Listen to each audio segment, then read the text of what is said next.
Coba cek saku celana atau saldo di m-banking kita sekarang. Angka itu mungkin kelihatan aman-aman saja hari ini, tapi ada badai yang sedang bergerak pelan dari arah global dan siap mendarat di depan pintu rumah kita. Banyak pakar bilang ekonomi dunia lagi nggak baik-baik saja, tapi pertanyaannya, apa dampaknya buat kita yang cuman rakyat biasa, bukan pengusaha besar?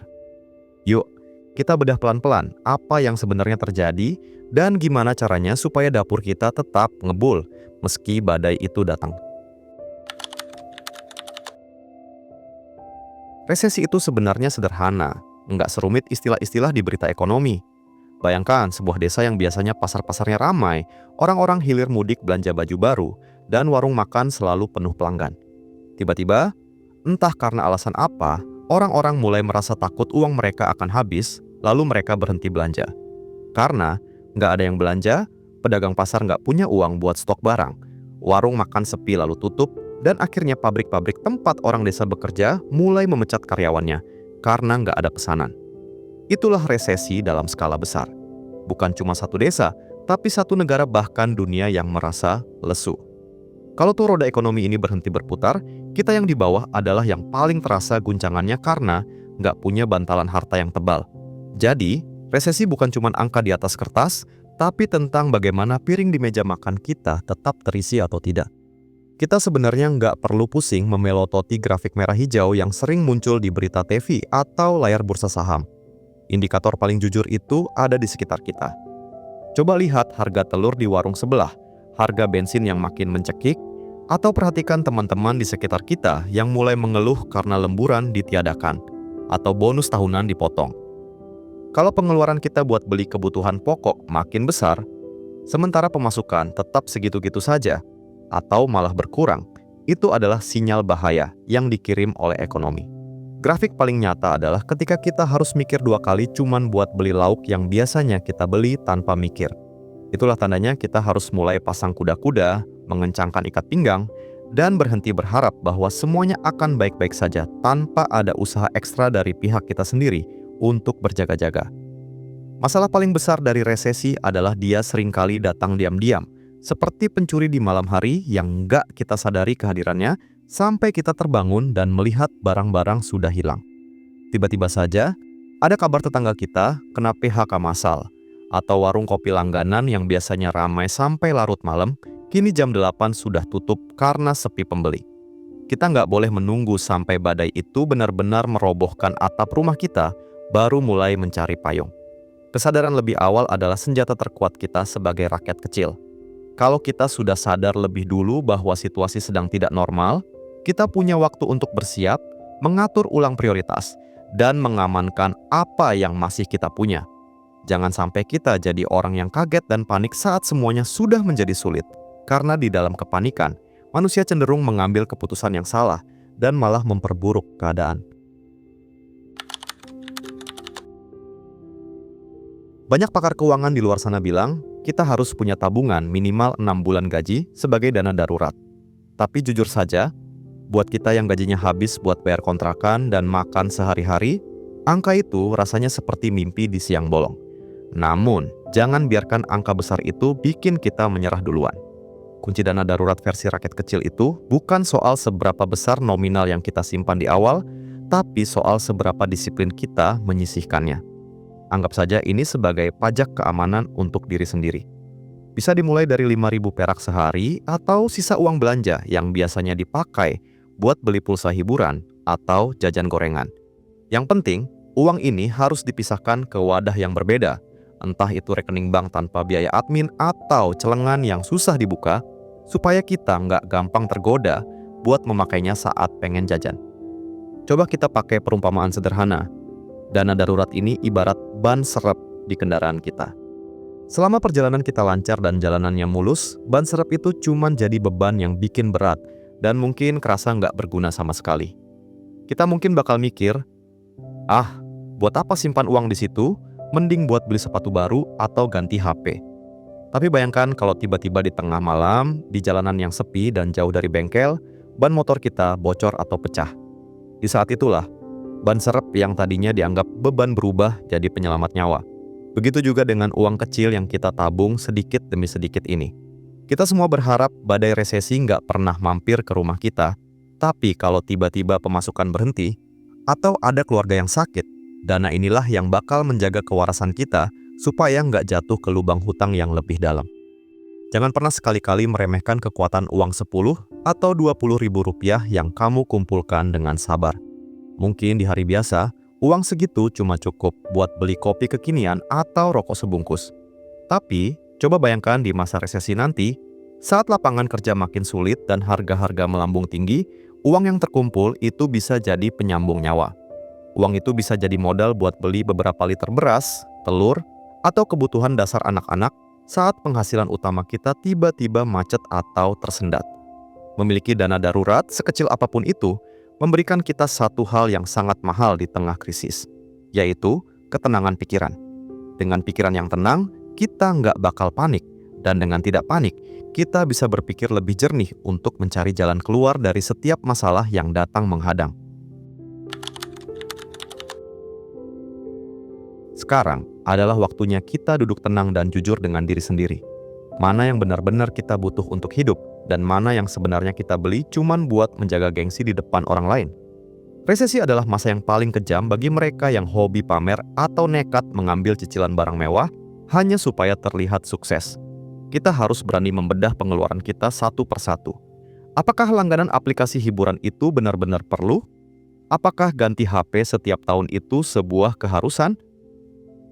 Di tengah ketidakpastian ekonomi, memiliki aset yang cair atau uang tunai jauh lebih berharga daripada tumpukan barang bermerek yang harganya jatuh saat dijual kembali.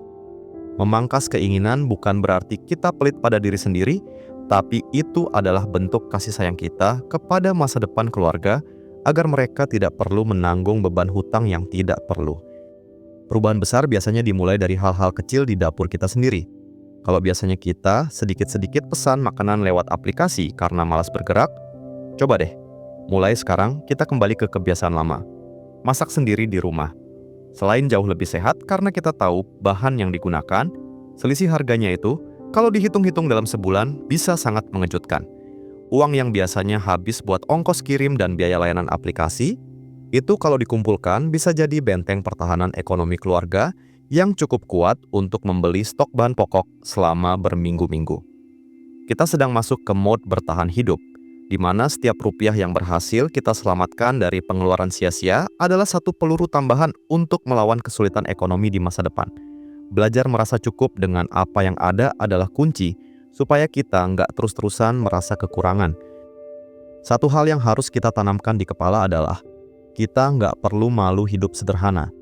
Jangan biarkan komentar tetangga atau postingan orang di media sosial bikin kita merasa rendah diri, lalu nekat belanja di luar kemampuan. Lebih baik kita dianggap pelit atau kuno sekarang karena tidak ikut-ikutan tren, daripada nanti kita pusing 7 keliling dan harus mengemis bantuan saat tagihan datang, sementara uang di tabungan sudah habis buat hal-hal yang nggak berguna. Ingat, saat kita kesulitan membayar cicilan atau membeli beras, orang-orang yang kita kagumi lewat layar HP itu nggak akan datang menolong. Jadi, fokuslah pada keamanan perut dan atap rumah kita sendiri. Menurunkan standar gaya hidup saat ini adalah investasi mental, agar kita tetap bisa berdiri tegak saat badai ekonomi sedang merobohkan banyak orang di sekitar kita. Dalam menghadapi ekonomi yang sedang tidak menentu, jangan pernah sekali-kali hanya mengandalkan satu pintu rezeki. Ibarat sebuah rumah yang hanya punya satu pintu keluar, kalau pintu itu macet atau tertutup karena badai, kita bakal terjebak di dalam tanpa jalan keluar. Itulah sebabnya, mulai sekarang kita harus berani melirik potensi lain yang ada di sekitar kita. Coba tanyakan pada diri sendiri, keahlian apa yang saya punya yang bisa ditukar dengan uang meskipun hasilnya kecil? Nggak perlu muluk-muluk harus punya modal besar atau kantor mewah untuk memulai sesuatu yang baru. Yang paling penting adalah kemauan untuk melangkah dan konsistensi untuk menjalani. Di masa sulit, keberanian untuk mencoba hal baru adalah modal yang jauh lebih berharga daripada tumpukan uang di bank. Kita harus jadi orang yang gesit dan lincah melihat celah peluang di tengah sempitnya keadaan. Peluang itu seringkali tersembunyi di balik hal-hal yang kita anggap remeh setiap hari. Kamu jago masak? Coba tawarkan menu sarapan simple ke tetangga atau teman kantor lewat grup WhatsApp. Kamu punya motor yang kondisinya masih bagus? Mungkin bisa dimanfaatkan jadi kurir dadakan atau jasa antar jemput anak sekolah di lingkungan sekitar. Di era digital ini, akses untuk mempromosikan jasa atau barang sudah terbuka lebar dan gratis. Kita hanya perlu sedikit menurunkan gengsi dan menaikkan usaha.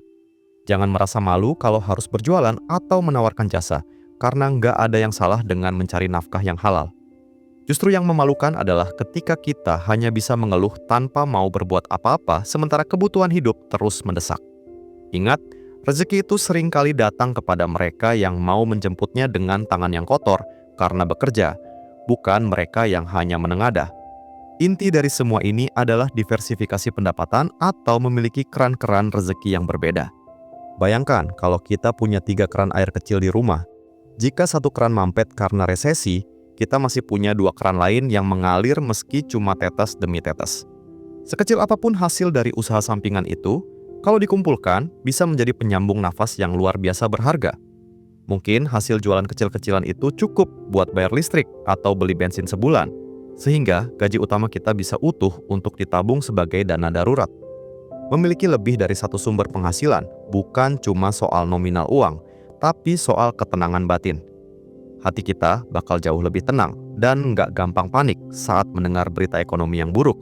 Karena kita tahu kita punya sekoci yang siap menyelamatkan kita jika kapal utama sedang bocor. Pesan saya untuk bagian ini cuma satu dan tolong camkan baik-baik. Jauhi sejauh mungkin yang namanya pinjaman online atau kredit barang yang bunganya mencekik. Apalagi cuman buat kebutuhan konsumtif. Resesi itu sifatnya penuh ketidakpastian. Kita nggak pernah tahu kapan badai ini berakhir atau seberapa dalam guncangannya. Menambah beban cicilan baru di tengah situasi yang nggak pasti sama saja dengan menggali lubang kubur ekonomi kita sendiri. Iklan pinjol mungkin terlihat seperti pahlawan yang menawarkan dana cepat saat kita kepepet, tapi ingat, mereka adalah bisnis yang mencari untung dari kesulitan kita. Sekali kamu terjebak dalam lingkaran bunga berbunga, akan sangat sulit untuk keluar, dan energi kamu akan habis hanya untuk memikirkan cara membayar bunga, bukan lagi untuk bertahan hidup atau menabung buat masa depan keluarga. Kalau memang situasinya sudah sangat mendesak, dan kamu merasa terpaksa harus berhutang untuk modal usaha, pastikan hitung-hitungannya sudah matang sesempurna mungkin. Jangan pakai perasaan, tapi pakai logika dan angka. Pastikan keuntungan bersih yang kamu dapatkan dari usaha itu jauh lebih besar daripada cicilan yang harus dibayar setiap bulannya. Jangan sampai kamu capek kerja siang malam, tapi hasilnya cuma lewat begitu saja buat setor ke bank atau aplikasi pinjaman. Hutang produktif memang bisa jadi alat, tapi di masa resesi, alat ini bisa berubah jadi senjata makan tuan kalau kita nggak hati-hati. Selalu tanyakan pada diri sendiri, kalau usaha ini nggak jalan sebulan, dari mana saya dapat uang buat bayar cicilannya? Kalau kamu nggak punya jawabannya, lebih baik tunda dulu keinginan untuk berhutang dan carilah alternatif lain yang lebih aman. Strategi terbaik saat ini adalah melakukan bersih-bersih keuangan. Coba lihat lagi catatan pengeluaranmu, apakah masih ada hutang-hutang kecil yang punya bunga tinggi? Kalau ada, prioritaskan untuk melunasi itu semua sekarang juga, selagi kondisi ekonomi dan penghasilan kita masih relatif stabil atau masih ada sisa uang. Semakin sedikit beban cicilan yang kamu bawa saat memasuki masa resesi, semakin ringan langkah kaki kamu untuk bermanuver. Hutang itu ibarat ransel penuh batu yang kita gendong sambil mendaki gunung yang terjal. Semakin berat bebannya, semakin cepat kita lelah dan jatuh. Dengan meminimalkan hutang, kamu memberikan ruang napas bagi keuangan keluarga. Jadi, sebelum kondisi benar-benar sulit, mari kita rapikan apa yang bisa dirapikan, supaya kita bisa fokus mengamankan kebutuhan pokok tanpa dihantui oleh tagihan yang terus mengejar. Di masa sulit nanti, kita harus sadar bahwa yang bakal menyelamatkan kita bukan cuma angka di buku tabungan, tapi juga hubungan baik dengan orang-orang di sekitar kita. Jangan jadi orang yang menutup diri atau merasa bisa menghadapi semuanya sendirian. Resesi itu berat, tapi akan terasa jauh lebih ringan kalau kita punya tetangga, teman, atau saudara yang saling peduli. Inilah saatnya kita kembali menghidupkan budaya tegur sapa dan saling bantu. Seringkali, informasi tentang lowongan kerja, peluang dagang, atau bantuan sosial justru datang dari obrolan ringan di depan rumah atau di masjid. Jangan gengsi untuk berbagi cerita kalau kita lagi kesulitan, karena kita nggak pernah tahu siapa yang sebenarnya punya solusi untuk masalah kita. Hubungan sosial yang kuat adalah harta tak terlihat, yang nilainya jauh lebih mahal daripada emas saat krisis melanda. Mari kita berpikir lebih kreatif dalam kebersamaan. Mungkin kita punya tetangga yang sama-sama ingin menghemat pengeluaran dapur. Kenapa nggak coba patungan buat beli kebutuhan pokok seperti beras, minyak goreng, atau sabun dalam jumlah grosir? Harganya pasti jauh lebih murah dibanding kita beli eceran sendirian di minimarket. Atau mungkin kita bisa saling tukar hasil kebun atau keahlian. Kamu jago benerin pompa air, tetanggamu jago masak. Saling bantulah tanpa harus selalu diukur dengan uang tunai. Inilah kekuatan asli rakyat kecil yang seringkali dilupakan, yaitu gotong royong. Dengan cara seperti ini, pengeluaran kolektif bisa kita tekan, dan beban hidup yang tadinya dipikul sendiri-sendiri jadi terasa lebih ringan karena dibagi bersama. Di tengah gempuran ekonomi, kebersamaan adalah tameng paling ampuh, agar tidak ada satupun dari kita yang jatuh terlalu dalam. Satu hal yang perlu selalu diingat, jangan pernah merasa kamu sedang berjuang sendirian di tengah badai ini. Resesi adalah masalah kolektif, dan cara menghadapinya pun harus kolektif.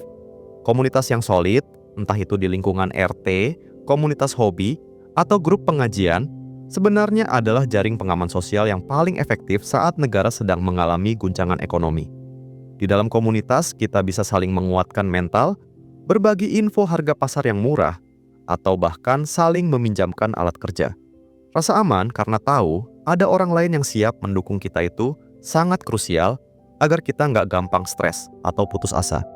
Saat dunia luar terasa makin keras dan tidak ramah, pastikan lingkungan terdekat kita tetap hangat dan penuh solidaritas. Karena pada akhirnya, yang membuat kita bertahan bukan cuma soal siapa yang paling kaya, tapi siapa yang paling bisa bekerja sama.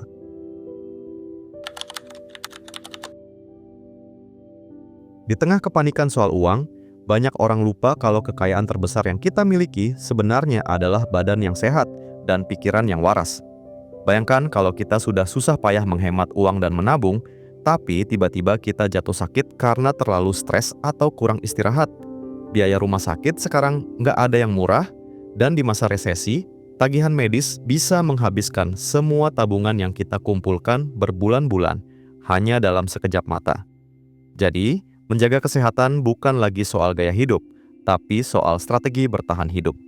Makanlah makanan yang bergizi meski sederhana, sempatkan bergerak, dan yang paling penting, kelola stres kamu.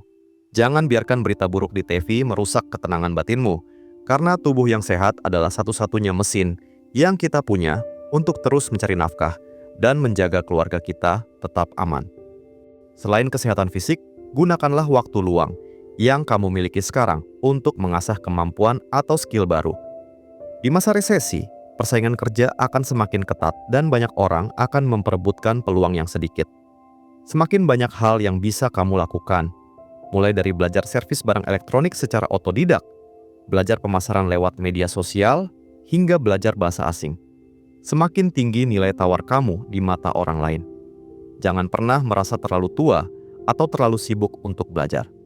Ilmu yang kamu serap hari ini adalah modal yang enggak akan bisa disita oleh bank atau hancur karena inflasi. Semakin banyak keahlian yang kamu kuasai, semakin banyak pancingan yang kamu punya untuk mendapatkan ikan di tengah laut ekonomi yang sedang keruh. Investasi pada otak sendiri adalah investasi yang bunganya paling tinggi dan hasilnya paling nyata. Terakhir, saya ingin berpesan agar kita semua tetap optimis namun tetap waspada. Dunia mungkin sedang tidak baik-baik saja, tapi bukan berarti dunia akan kiamat. Resesi memang menakutkan karena membawa banyak ketidakpastian, tapi kalau kita melihat ke belakang, sejarah sudah berulang kali membuktikan bahwa manusia selalu punya cara untuk bertahan. Mereka yang selamat dari krisis bukan selalu mereka yang paling kaya, tapi mereka yang paling siap, paling lincah beradaptasi, dan paling tangguh mentalnya. Jadikan situasi ini sebagai pengingat untuk kembali hidup sederhana dan lebih menghargai setiap hal kecil yang kita miliki. Resesi mungkin akan mengguncang ekonomi kita, tapi jangan biarkan dia mengguncang semangat dan martabat kita sebagai manusia. Selama kita masih mau berusaha dan saling merangkul, kita pasti akan menemukan jalan keluar, dan bahkan mungkin keluar sebagai pemenang di akhir nanti. Intinya, resesi memang sebuah tantangan besar yang berada di luar kendali kita sebagai rakyat biasa. Kita tidak bisa menghentikan badai ekonomi global, tapi kita punya kendali penuh atas bagaimana cara kita menyiapkan rumah dan keluarga kita untuk menghadapinya. Mari kita mulai berbenah dari hal-hal paling sederhana hari ini. Mulai dari merapikan catatan pengeluaran, memisahkan uang receh untuk dana darurat, hingga mempererat kembali tali silaturahmi dengan tetangga. Resesi bukan hadir untuk ditakuti secara berlebihan sampai kita kehilangan harapan, melainkan untuk dihadapi dengan persiapan yang matang dan mental yang tangguh. Ingatlah, sejarah telah membuktikan bahwa badai ekonomi sesulit apapun pasti akan berlalu. Namun, hanya mereka yang sudah menyiapkan payung jauh-jauh hari dan memiliki pijakan kaki yang kuatlah yang tidak akan jatuh terperosok. Jadilah bagian dari mereka yang bersiap, agar saat badai mereda nanti, kita tetap berdiri tegak sebagai pemenang. Video ini bukan saran finansial profesional atau ramalan pasti masa depan ya. Semua informasi di sini murni untuk edukasi dan berbagi sudut pandang agar kita lebih waspada. Setiap keputusan keuangan, baik itu menabung, berhemat, atau memulai usaha, sepenuhnya kembali ke tangan masing-masing penonton. Pastikan lakukan riset sendiri, pahami risiko di lapangan, dan selalu sesuaikan dengan kondisi dompet serta kebutuhan pribadi kamu. Kalau kamu merasa obrolan kita kali ini ada manfaatnya, jangan ragu buat klik tombol subscribe dan nyalakan loncengnya. Kenapa? Karena di channel ini, kita bakal terus bahas strategi bertahan hidup dan cara cerdas mengelola uang dengan bahasa yang jujur apa adanya, khusus buat kita rakyat biasa. Jangan lupa juga untuk like video ini sebagai bentuk dukungan kamu, agar informasi ini bisa menjangkau lebih banyak orang yang mungkin lagi bingung menghadapi kondisi ekonomi saat ini. Dan yang paling penting, saya pengen dengar suara kamu di kolom komentar. Apa persiapan pertama yang bakal kamu lakukan setelah nonton video ini? Yuk, kita saling berbagi tips dan saling menguatkan di sana.